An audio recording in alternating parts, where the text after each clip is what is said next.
Hello, it's Peter Wright and Kathleen Beauvais from the Yakking Show with part 3 of Success Secrets. Over the course of hundreds of episodes, we've asked all our successful business guests the same question, and that is, in your experience, is there one single characteristic, mindset, or habit that differentiates successful people from those that remain average? What you're about to hear is a compilation of 20 answers from the interviews we've done. I think you will be very surprised at those answers, which will likely motivate and inspire you to take action and follow through with some of the advice you're about to hear. If you haven't seen parts 1 and 2, I would encourage you to do just that. Let's get started. I can give you the one thing. Mm-hmm. Oh.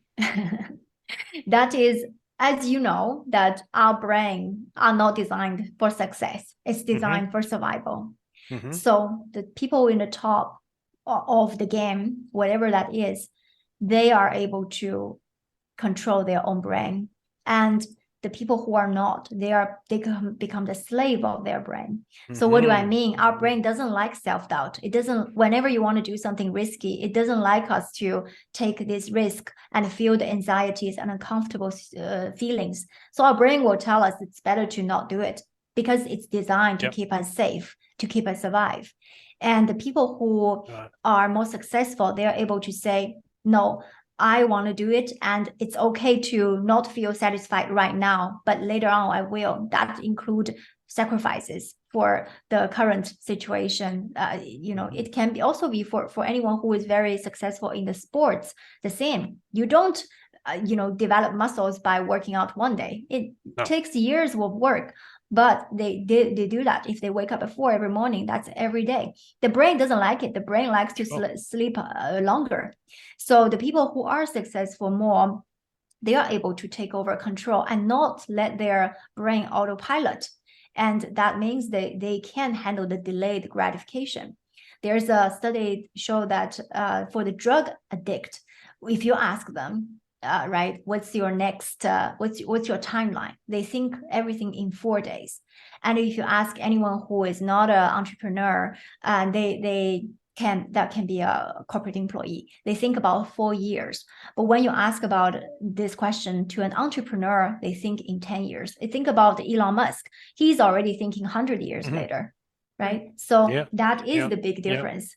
I think that it's funny. I was just writing about that. I wrote an article on success today. It's the next article that'll be coming out, and about people that are successful versus not. And the ones who are, they have confidence in themselves and their decisions. Not everybody does. They're always questioning their decisions.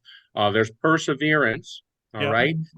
When they hit the bump in the road, guess what? They go around it or they go over it, but they don't stop and go, oh, I can't go any further because there's this bump in the road and I've got to stop. Okay. When things go wrong, and they will in everybody's life and in every way, shape, or form, it doesn't stop them. They go, oh, that's one more thing I have to overcome. Okay. I got that out of the way. Now I can continue doing what I'm doing. I think those types of things. All right. And the people who are very successful, I watch shows on TV, on History Channel about the things that made America great, whether it's food or industry or toys or whatever. And you notice a lot of those people, they started not at the top of their game. Right. In fact, a lot of them lost their jobs or they had failed at something else, but they had something in mind and they didn't let go of it. They were determined and they knew that what they were thinking about was right. They might not know the right way to get there, but they were determined to. And John D. Rockefeller was one. Andrew Carnegie was another one. You can go down again the line of history of successful people. They all had failures in their life. And guess what? It didn't stop them. They kept going. Right. And that's why they were successful. And that's why we hear their names today. And that's why they write books about them and so forth. Not everybody is like that. That's just the way it is. But the successful ones are. I think one of this might be part of my personality. I don't know. I'm going to tell a little tiny story if you'll allow me to indulge myself. Sure. When I was little, I lived at the top of this hill. We're saying like 3.5 years old. And we lived at the top of the hill and there was this very steep hill. And at the bottom of the hill, there was a freeway.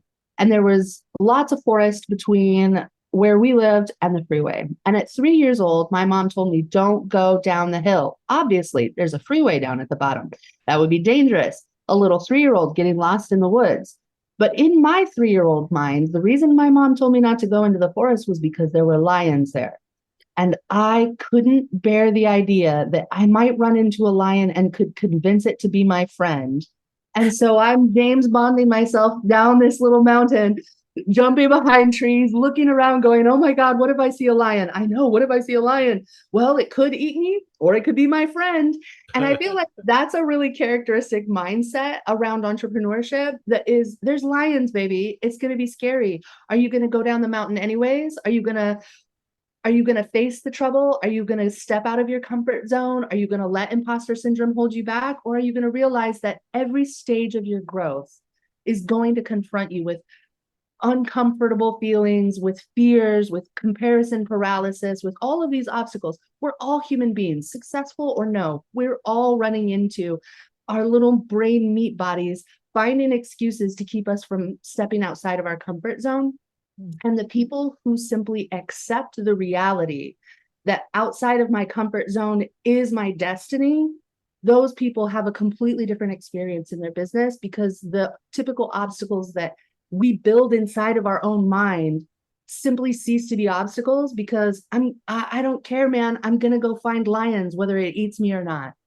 I do think it's complicated, but I do think there's a couple of things that have been successful for me, and I've observed in a lot of people that find success and balance, which we often think success equals financial success, and that certainly has been part of my success, but it's not the only thing. When I founded my own business, a big part of my mission was to make as much money as I made before, but to live a much more contented life. And in fact, I make more money than I made before and live a much more contented life. So those things can happen. But as my children are now becoming adults, I don't actually need to make as much money as I made before. I can dedicate myself to other things. Not that I'm willing to give up a paycheck. Let's not get crazy, but we look at what success means for us. And I think there's two things that I've seen. One is constant goal setting. So the right kinds of goal setting is really instrumental to whether you're an individual person or an organization and want to create behavior and kind of thing. So I think goal setting is something we don't spend enough time on. We go, oh, there's a revenue number, that's our goal, but it's way more complex than that, and way more opportunity than that. The other thing is something that I practice a lot, which is being uncomfortable. If you want to be successful in today's world, you have to be good at getting uncomfortable. And one of the ways that I did that to support my professional life was something I actually do in my personal life. So every year, and I've now done this for many, many years, is I take on a new hobby. And my goal in taking on the new hobby is not to master any new skill. In fact, I'm truly terrible at most of the hobbies that I take on. But that is, in fact, the point. The point is to be uncomfortable doing something new and to continue to be learning something new, even if I never master it. And that has served me well. And the first thing that came to my mind when you were asking me that question is this concept of resiliency and perseverance. And I think that it is a big thing. And I'm going to, if you don't mind, I'm going to get on a soapbox for just a second. Sure. Please do. And I think it's more so because of what I'm seeing in a lot of youth. And when I say youth, I mean even college students, so students who are going to be entering the workforce. And I think for the last generation or so, I have noticed this trend, and it does start with parenting. And I will say this before anyone gets angry with me, I do think it comes from a place of love. I am a parent myself. So I think parents are always coming from a place of love. And when your child hurts, you hurt, and you want to stop that hurt in your child. But what I've noticed in parents is that instead of allowing your child to sit with frustration, to sit with hurt, to sit with having to deal with anything that they didn't like or wasn't, something that made them happy, we're trying to swoop in and we're trying to fix it. We're trying to swoop in. You don't like this teacher at school. I'm going to call up that school and I'm going to get you pulled out of that class. You didn't get an award that I think you should have won. I'm going to call somebody up and we're constantly trying to save our children from having to deal with these these prickly feelings that we've all Mhm. had them at some point in our life, or we all had them when we were children, those feelings of being disappointed, not getting picked, not making a team, whatever it might be. And it hurts, it stings, it doesn't feel great. And I think the last couple generations of parents have, for whatever reason, those feelings have stuck out very strongly in their mind, and they've worked really hard to try and prevent that for their children having to feel that. And I get it. It comes from a place of love. So I'm not pointing Mhm. fingers or getting angry with anyone. But what ends up happening is you end up with children who are now young adults who don't have that perseverance, who don't have that Mhm. resiliency. As soon as something becomes uncomfortable or it gets tough, it's just, I'm going to quit. I'm going to wash my hands. I'm not going to deal with it. And sometimes it can even result in long-term consequences of people who have a breakup and they don't know how to deal with it. And then it Mhm. ends up in a suicidal ideation is how I'll phrase it. And I think it's because that perseverance and that resiliency hasn't been instilled. And so I think people who go on to achieve great things, people who are successful and can push, are the people who can sit with those uncomfortable feelings and then pull up their bootstraps and push through it and go, but I'm going to keep pushing and I'm going to go on to the next thing. This is a failure. That's okay. There was a learning lesson to get out of this. I now know not how to do something, and now I'm going to go and do it a different way, but I'm going to keep going.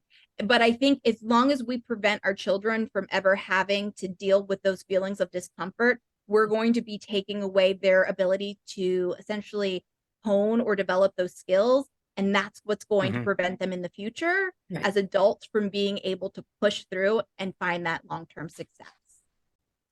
I feel as entrepreneurs, we have this fire and desire within like our gut and our soul, where we are constantly working on ourselves. A lot of us are in the businesses that we're in because we did something that we needed to quote unquote fix within ourselves in order to figure out, because we wanted to work on it, right? Yeah. So a lot of our entrepreneurs that we work with, they're all great in personal development. They're always working on themselves. They're always looking at, how do I do this differently? How do I do this better? How do I be of service? That's a big piece of it too. It's not all about them. It's all about being of service and knowing that when you send out love, when you send out to give, it comes back to you tenfold. And I think those are intrinsic to the inside of a very successful entrepreneur, is whether or not you do business with me. If I pour into you, I know that it'll come back to me tenfold. I'm not expecting it to, but I just know, I know that it will come back to me. And I'm okay with that. I think that action and a willingness to move and a willingness to make mistakes in public. Yeah. So that whole idea around done is better than perfect. And so when you operate under done is better than perfect, that means you make imperfect action. And I think that's what builds successful businesses and successful people. Yeah, I looked at this question and I was like, all right, what's the measure of success? Like, we could go in this so many different directions here, because for someone doing a crappy video but overcoming their fear of presenting, and they're really happy with what they've done, and people are on there supporting them and commenting and saying well done, and we know what a big hurdle that was for you. That's a successful activity, isn't it? But here's my short answer. Discipline. Just like, it's so easy to get led astray. The one of the biggest things, I guess, after the tech is people getting busy, and it's just like on the back burner. That's it. So I got a law firm in Melbourne, for instance. They deployed the DIY desktop studio. We appointed a champion. They were basically there to run the equipment and support the lawyers that were going to come in and do their bits to camera and go out. So they didn't really need to know too much. They just need to present their topic and away they go. But I realized after 9 months, they produced 1 2-minute video. 1 2-minute video. And I said, wow. 1 2-minute video. Yeah. And so I said, look, what happened? You know, what's going on? And they're like, oh, we got busy. And we edited the video ourselves, which took us, 6 hours. And I was like, right. Now, you guys are about $500 an hour, right? Like, is that the best use of your time? Yeah. I think it's pretty simple. I mean, in a way, the concept is simple, like belief, desire, expectation, and persistence Belief, desire, and action. oh, And You know, action. Yeah. Because you could aspire for something, but if you're not inspired so much that you want to take action and or motivated to take that action. So, you have to believe it, you have to desire it. And the desire has to be, ignited somehow, some way, and then you have to expect it. Because if you don't expect it, when I went in to take exams when I was in school, I thought I'm never going to pass chiropractic school. And then I decided to go study acupuncture and get, a master's and my doctorate in acupuncture. And I studied in Mandarin. I came out totally burnt out from that one, but I just thought before I would take an exam, I would, talk to myself all the way when I was going to take the exam because I already studied, it's like I deserve to pass this test with flying colors. There's no question that they can ask me that I will not know the answer to. Sure. And one of the things that, people have to get their common sense back on. That'd be the number 5 part of that, because what I see is a lot of people not being able to put right side to left side, and having the ability to make sense of whatever the challenge is, or you want to drive across town, you always make a decision about which way you want to go, and what's the most simplest, easy, fastest way to get there, then you want to be able to do that so you can get unstuck, so you can do the rest of your day expeditiously, right. and so and that mindset part of that being so solid that, I can, I will, I must.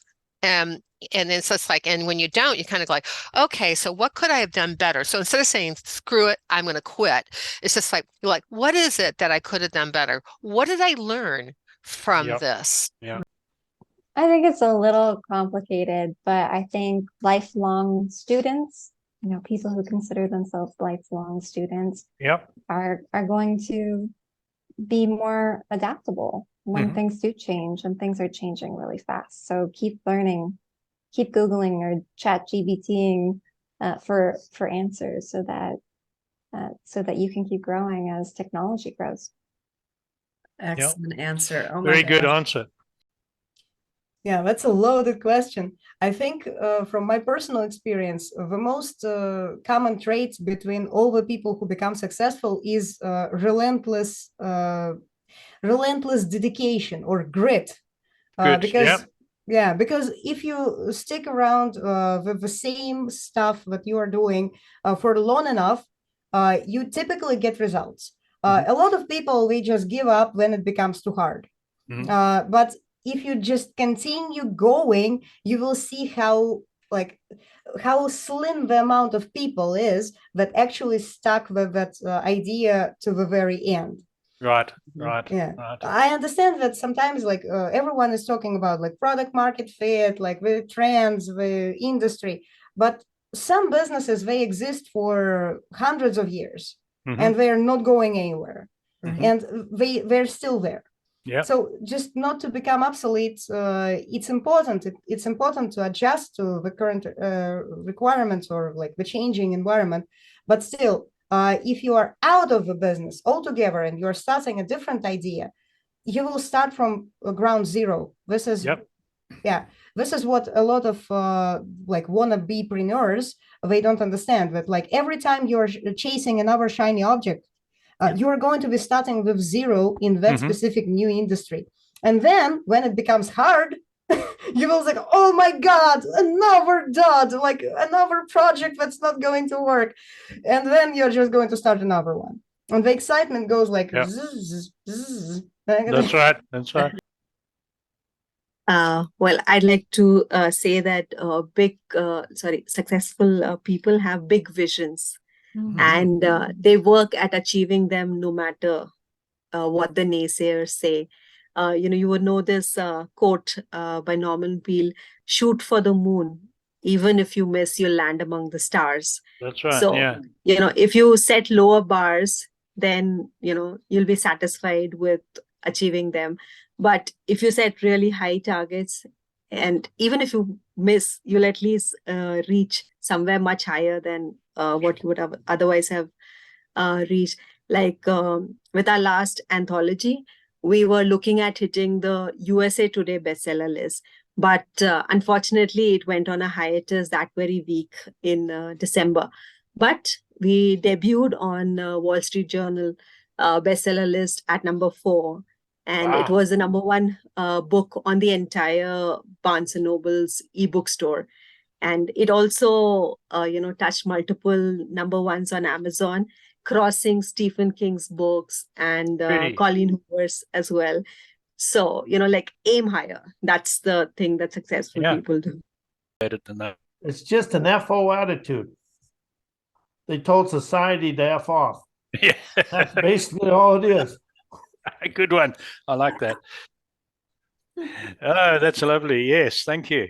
Oh, and they did one other thing. They kept their eye on their dreamers prize, and they told the rest of the world to mind your own freaking business.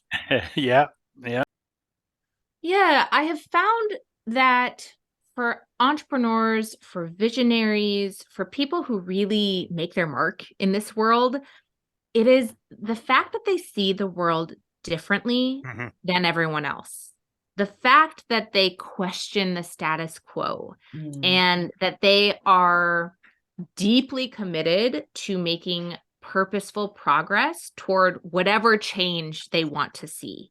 I have a whole podcast called Purpose and Progress, specifically around that idea of entrepreneurship is really an exploration. It is a journey. It is a manifestation of the change you want to see in this world. And so I think those characteristics are really what set people apart, and specifically successful entrepreneurs. I think 2 things pop into my head. Positivity, or I'll give you 3 things: positivity, compassion, and politeness. You could also rephrase that as respect. Respect, yeah. People that lack these 3 things don't go very far in life, right? And even if you lack one of them, you don't go very far, right? Sure. Someone that's rude, someone that doesn't show up to calls, someone who's late for appointments, they stop getting invited to parties. People stop wanting to engage with that person. People stop calling them to go and fix their sink because it's like, man, this guy's late again. Like he dropped the ball again. Compassion's the other thing. In the big box era, a lot of small businesses thought that speed and efficiency trumped customer service. And it was the biggest mistake small business owners could ever make, because the only place left in the market for a small business owner is personalized customer service. Because you'll never beat Walmart's pricing. You'll never beat Amazon's pricing. You'll never beat any of the big boys on pricing or service or speed. Pricing or speed. The only thing you can beat them on is service. Right. And the third one I covered compassion, respect. What was the first one I said? Positivity. Yes. If you can't live the happy warrior life, it is almost impossible to succeed, because you are going to get kicked down again and again and again, because that's the entrepreneur's journey. I'll give you one. The one thing highly successful people don't miss a beat. They don't go, they are not like a small boat at the mercy of the raging ocean waves. They have an anchor. So they're not, they have an anchor, and they're a small boat, but there's an anchor, and they're not just being thrashed around. Yes, it is processing things immediately, like processing, this happened, but I'm not going to be a victim. This happened, but I'm not going to do overwhelm. This happened, but I'm going to get myself out of that anxiety. So I would say the one characteristic is they don't go into stuff. They don't go into, I'm going to talk myself off a ledge. They don't go into, that's so depressing, I'm going to be depressed. They don't go into, I'm so anxious, I'm overwhelmed, I'm burnt out. All that. They just go, yep, happened, now what? process. And I think really successful people have mechanisms, and I have certain things I do to process all that, to stay on track and not get thrown again like a small boat at the mercy of the ocean waves. That's how average people are. They're at the mercy. They have enough personal power. Sure, stuff happens. Sure, we're going to be in grief if somebody passes away. Absolutely. However, if something happens, I don't go, oh my gosh, now I'm going to spend 3 weeks being depressed and anxious and the whole processing things people go, I'm just going to process that. Why take so long to process it? Successful people just go, that happened. Okay, now what? That happened. I'm going to do my quick process. Going to get back on track. And one of my things is I walk in the morning, and when something happens, I'm just going to get back on track before I start my day. Because we all have bad stuff happen, stuff happening. So it's that ability to not cave in to remove all fear. I have a note here. Remove all fear, doubt, anxiety, resentment, anger, depression, sadness, and guilt. Just remove it all. Yeah, I think that's a loaded question for sure. I think the one thing that I would really kind of point out is the people that can interrupt the negative thought patterns and get beyond those thoughts, the people that are practicing a really strong mindset. All of us, no matter who we are, when we enter a business or we enter a challenge, there's some kind of thought that might come into place that can either bring us down, or we can cut that thought out and replace it with a positive thought that we can accomplish things. So coming in with that strong mindset that we are limitless beings. We only put the limitations on ourselves by the limiting beliefs that we allow to come into our being. So, I mean, if we can interrupt those and actually replace them with solid beliefs about ourselves, you can overcome any challenge. The one other thing that I would say that to listeners is really finding that deep appreciation for yourself to stand into your power is the biggest beneficial piece that you can have when operating your business. People can tell when you're allowing insecurities come through, and if you can kind of find that love and compassion for yourself and that patience, people will really resonate with that when they're speaking with you. The one thing I always tell everybody is JFDI, just do it, because what inevitably will happen is do all your research and your analysis and all that sort of stuff. And if your gut, and I always say, follow your gut. If your gut says, I think this is the right way to go, I would say do it. And I'd say that for a couple of reasons. One, if you don't do it, all you'll do is chew yourself up thinking, what if I'd done that? What if I'd done that? And it will always still be there in the back of your head. And if you do it, you're going to be more passionate about it because you really believe your gut's telling you this is the right way to do this. You'll drive through walls to prove it's going to be right. But if you don't do it, if you do it and it doesn't work, hey, you did it and you were wrong, and you learn from it and you move on. So Absolutely. I always say to people, go for it. And the other thing, sort of layered on top of that, is at the end of the day, most of us are not doing anything that's going to kill anybody or brain surgery or anything really, really important. Sure. If it really, really goes badly, what's the worst that could happen? It doesn't work. Get yourself a job. There's thousands of jobs out there, and if you're good enough and smart enough to have the brains and the balls to set up a business in the first time, an employer will love you anyway. So the upside versus the downside is just go for it, give it a go, and if it works, it works. If it doesn't, learn from it and then do it again, or just go, do you know what? Hey, I'm not cut out to do this. I'll get a job. Sure. Right. No, very good advice. And tied in with that is if you adopt that, just do it. You take action, right? Too many people come up with good ideas, and the ideas die because they don't just do it; they live it. Exactly. Oh, we've all. I mean, this happened to me. I've seen an idea in a newspaper or magazine, it was, and I thought, that was my idea. I thought of that. Yeah, but it's still up here. It's still up here. I didn't do anything about it. Right. Well, no, I think it comes down to the mindset of scarcity versus abundance. And if you're running through, scarcity mindset, and I've been totally guilty of it in the past, that you make decisions based on fear, and basing decisions on fear is never a good place to be. And if you, and this is kind of the story of my life, the abundance is, these opportunities present themselves. I'm like, yeah, sure. Like, yeah, I'd love to hang out with you until 2:00 in the morning. And oh, you own a restaurant and this is your restaurant. You opened it up at 3:00 in the morning for us. And we're having this fabulous meal, like with all these people that I just met in Thailand. This is amazing. It's a true story. Just say yes to opportunities and you'll be so amazed at what is possible in everything that you do.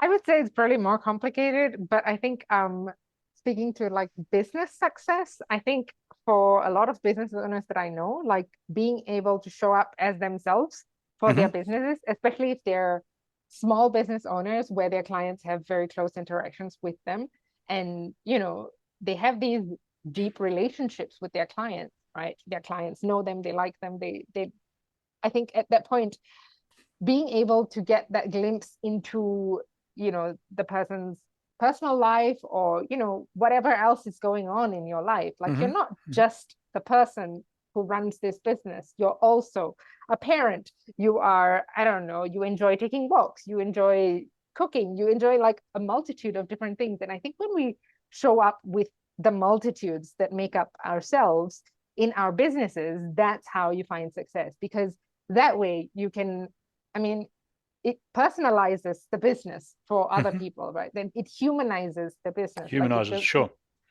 We're not just working with like Nike, that's a giant corporation, and we don't really care about Terry from marketing who's sending us an email. We're working with Peter, who's interested in books and who's interested in going to the countryside or whatever. And we know these things about them. And therefore, like, I think those relationships flourish, and then your business flourishes, and also like the rest of your life. So I think trying to not, like put up those barriers between your lives. Obviously, like boundaries are important, but, not having that separation of work and life in that sense of, like my clients should never know if I'm having a bad day.